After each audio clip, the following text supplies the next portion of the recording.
The best tip that I can give you for diagnostics is to do them early and often. Run a diagnostic as soon as you get to the pool and get the equipment set up, and again right before the meet. There is a useful report in the diagnostics menu called the pad stat report. If you think you are having trouble with a specific pad or with all of your touch pads, this will help you analyze the finishes and narrow down where the problem might be once a meet has been run. Select the meet and the round. Then select which type of report you want. We'll start with the matrix, which is a basic overview. Click the Analyze button, and then click the Print button to see it. This is the matrix report. NP signifies no pad, NB signifies no backup.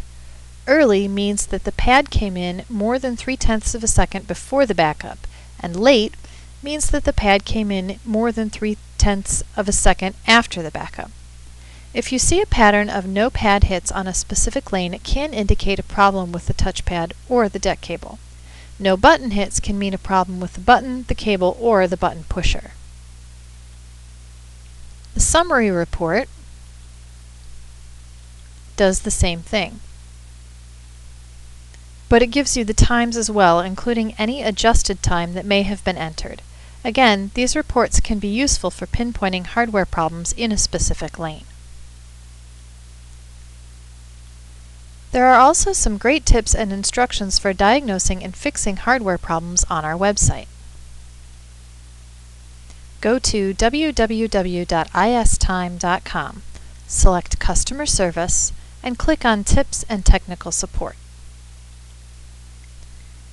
Here you will find all kinds of useful information on both hardware, software, and test procedures and simple maintenance and repair that you can do for yourself.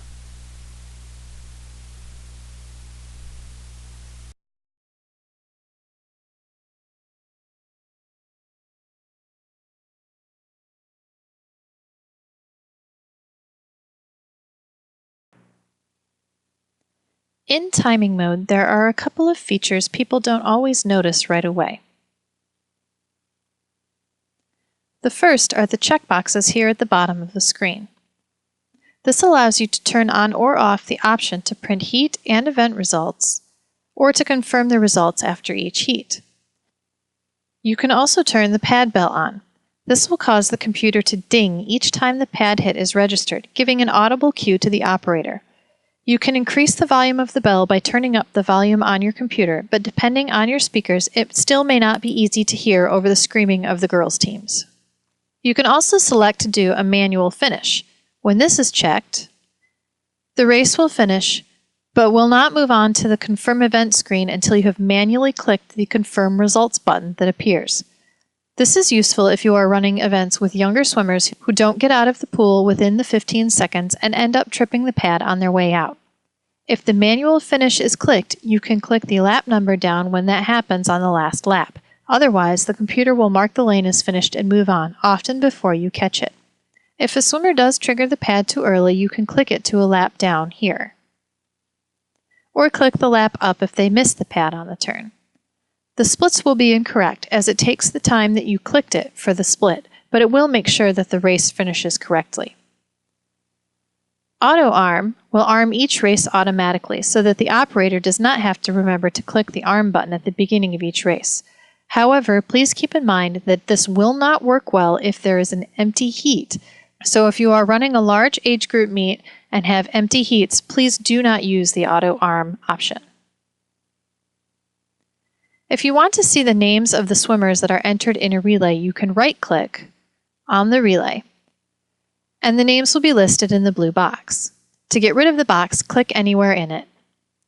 You can change who is entered in the lane by clicking on the team, clicking the swimmer that you want to remove, and then select the swimmer that you want to put in out of the roster. When you are in timing, but before you have armed the system, you have the ability to check the team scores by clicking here. Once in here, you can also print the team score report or display the scores on the scoreboard. You also have the ability to show awards on your alphanumeric scoreboard. This only works on IST alphanumeric scoreboards. To do this, click Awards, which will bring you to this screen. Now select the event that you want to give awards for, and then select the place that you want to display on the scoreboard. For relay events, on the scoreboard you will see the team name, final time, 4 relay swimmers' names, and the coach's name. For individual events, you will see the team name, final time, swimmer name, and coach's name. Each time you click on a place, it will put up information for that place. When you are finished, click Exit to return to the timing screen. A new feature in MEETWARE 3 is the break timer here. You can also access this through the Utilities menu. The break timer allows you to put a countdown clock and a short message on your alphanumeric scoreboard. First, select which line and column you want the leftmost character of the countdown clock on. Set the length of the break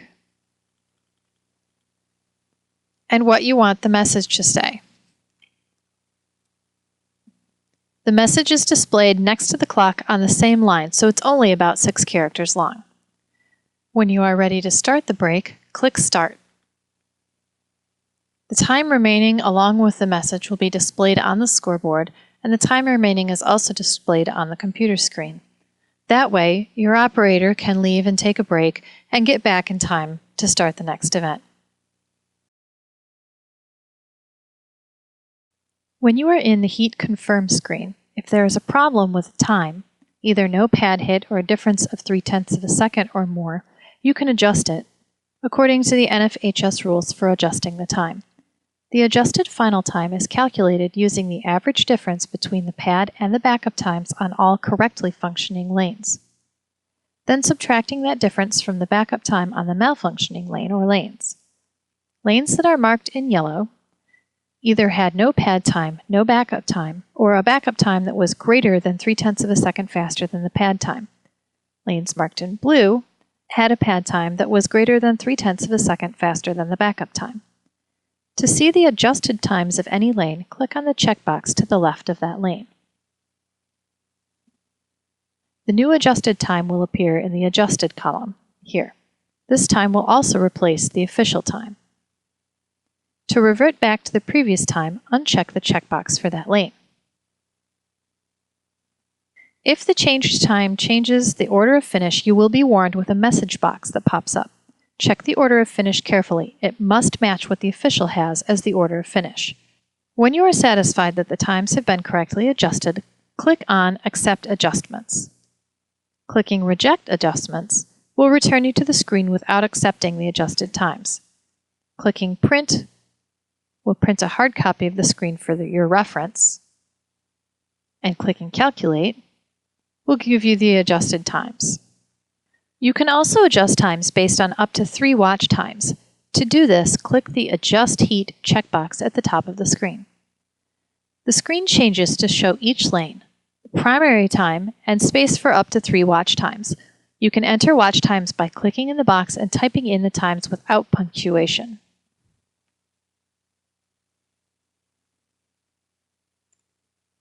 Once you have all of the times entered for the lane, it will calculate the final time. Once you have all of the time calculated, click Accept Adjustments to accept the calculated times and go back to the Heat Confirm screen. You can also perform these same adjustments in offline scoring, which we'll talk about a little later.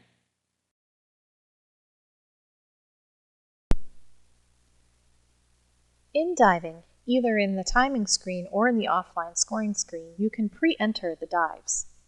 Right-click on the diver's name and the list pops up. You can then type in the dive numbers and the dive letter. If you type a number incorrectly, the number will turn red to let you know that it is wrong.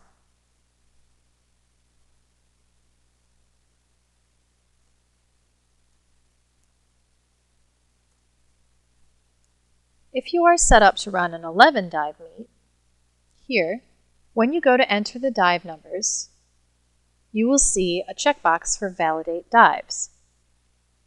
If you check this box, you will see a second column for Voluntary and Optional. As you are entering the dives, you should also enter whether it is a voluntary or optional dive. This should be circled on the diver's sheet. When you are finished entering all 11 dives, click the Check button here, and the list will be checked against the NFHS rules.